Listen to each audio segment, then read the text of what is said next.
Praise the lord. యేసుక్రీస్తు ప్రభువారి శ్రేష్టమైన నామంలో మీకు నా శుభాభివందనాలు తెలియజేస్తూ ఉన్నాను. ఈరోజు నా యొక్క చిన్న సాక్ష్యమును మీతో పంచుకోవాలని నేను ఆశిస్తూ ఉన్నాను. మరి ఒక ప్రయాణంలో దేవుడు నన్ను ఎలా కాపాడాడు అనే విషయాన్ని మీతో పంచుకోవడానికి నేను చాలా సంతోషిస్తూ ఉన్నాను. మేము సెప్టెంబర్ 5వ తారీఖు రాజమండ్రి నుండి కారులో బయలుదేరి వస్తున్నాం అన్నమాట.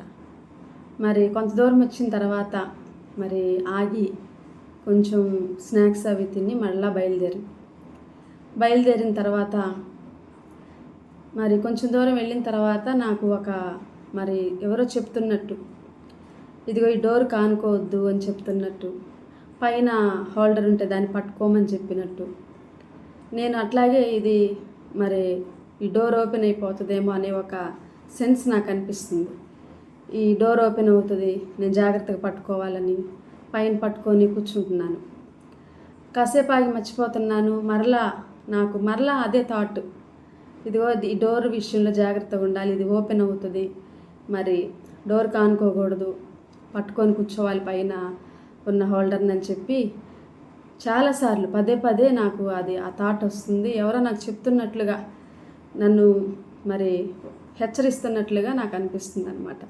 నేను అట్లాగే జాగ్రత్తగా కూర్చుంటున్నాను. మరలా డ్రైవర్ని అడిగితే ఈ డోర్ లాక్ అయిందా లేదా అంటే, మళ్ళీ వాళ్ళు ఏమనుకుంటారో, లాక్ చేయకుండా మరి స్టార్ట్ చేయం కదా కార్ని అంటారేమో, ఒకవేళ ఇది నాకు గిలేమో, మరలా వాళ్ళు ఏమైనా తప్పుగా అనుకుంటారేమో, ఈ అమ్మాయికి ఏదో గిలి భయము అని నా పక్కనున్న వాళ్ళు అనుకుంటారేమో అని నేను అడగకుండా నాలో నేనే జాగ్రత్త పడుతూ వెళ్తున్నప్పుడు కొంత దూరం వెళ్ళిన తర్వాత మా వెనక నుంచి ఒక కారు మమ్మల్ని ఓవర్టేక్ చేస్తూ చెప్తున్నారనమాట, అటు సైడ్ డోరు లాక్ పడలేదు చూసుకోండి అని చెప్పినప్పుడు నిజంగానే అది మరి డోరు ఓపెన్గా ఉందన్నమాట. నేను చాలా షాక్ అయ్యాను.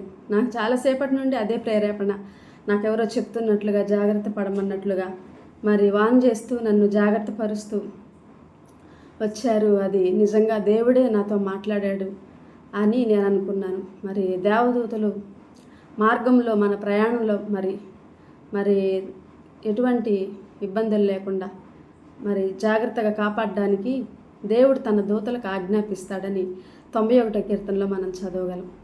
ఆ విధంగా దేవుడు నన్ను మరి తన దూతలకు ఆజ్ఞాపించి, ఆయన నాతోనే ఉన్నాడు, నాలోనే ఉన్నాడు కాబట్టి, మరి నా పరిస్థితి అంతా ఆయన చూస్తున్నాడు కాబట్టి ఎటువంటి ప్రమాదం జరగకుండా మరి ఆ యొక్క 91వ కీర్తనలో ఉన్న వాగ్దానము నా జీవితంలో నెరవేర్చాడు. నేను చాలా షాక్ అయ్యాను. ఏదైనా జరిగి ఉంటే ఎంత అప్సెట్ అయి ఉండేవాళ్ళము, నాకేం కాకపోయినా డోర్ ఓపెన్ అయినా కూడా చాలా భయపడిపోయి ఉండేదాన్ని. కాబట్టి దేవుడు చిన్న ఇన్కన్వీనియన్స్ కూడా ప్రయాణంలో జరగకుండా, ఎటువంటి ప్రమాదం జరగకుండా నన్ను, నా కుటుంబాన్ని మరి దేవుడు క్షేమంగా కాపాడాడు. అందుని బట్టి ప్రభువుని ఎంతగానో స్తుతిస్తున్నాను. మరి ప్రభువైన యేసుక్రీస్తు నామమునకు మహిమ కలుగునుగాక. మనకు తోడై ఉన్న దేవునికి సదాకాలం స్తుతి కలుగునుగాక. ఆమేన్.